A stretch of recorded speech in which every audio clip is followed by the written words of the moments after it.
self-development and confidence in themselves.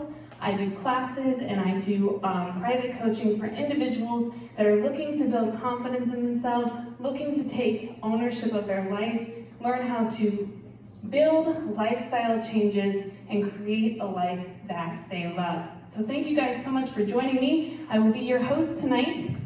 I would like to introduce a couple organizations that are here helping out with the event, but if you don't mind, just check your phone real quick, make sure that We are also into advocacy, and I get fired up about this, and if you don't know, our legislators in Indiana are cutting a mental health budget by $23 million this year.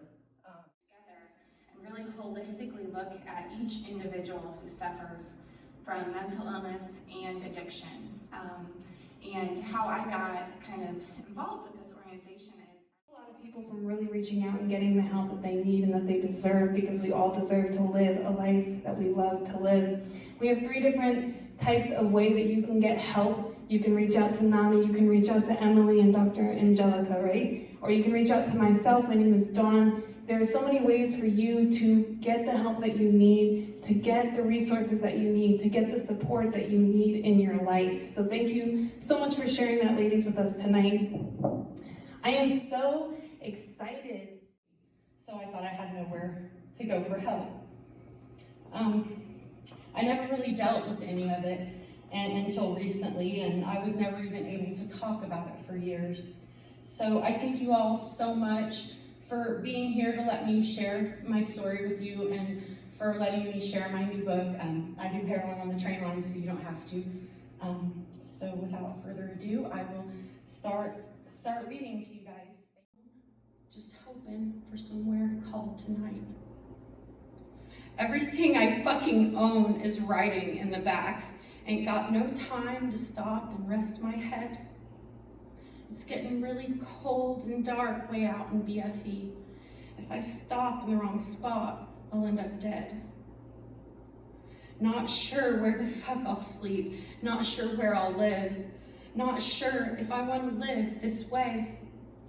Right now, I just gotta think of what the fuck to do though, so I can keep my ass alive today. Stories is so important. It helps other people know that they are not alone. We're going to open up the floor for a question and answer segment here if you have any questions for Melody. But I'll go ahead and start with the first one, because I have read this book a couple different times and you share some really interesting stories as far as the things that you went through. But my first question for you is, when you left at 16, what were you thinking you were going to do? I really had no idea. I mean, at that time, I was close with my boyfriend at that time, who ended up being my husband. I was close with his family, and I did try to go to a couple other places first, but it was more I needed to get away than I knew where I was going. That theme of getting away, I know we kind of talked about, was a common occurrence in your life. Why do you think that was a theme in your life?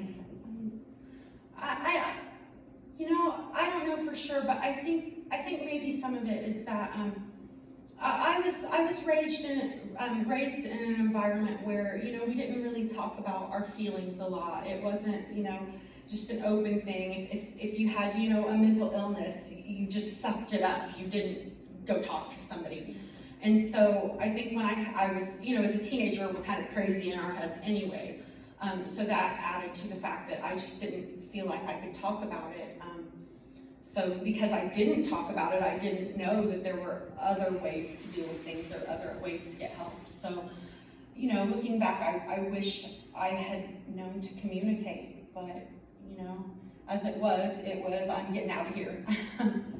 Right, sometimes that is the effective way to handle the situation, is to remove yourself from it, to try and get better, right? That can be one way of handling it.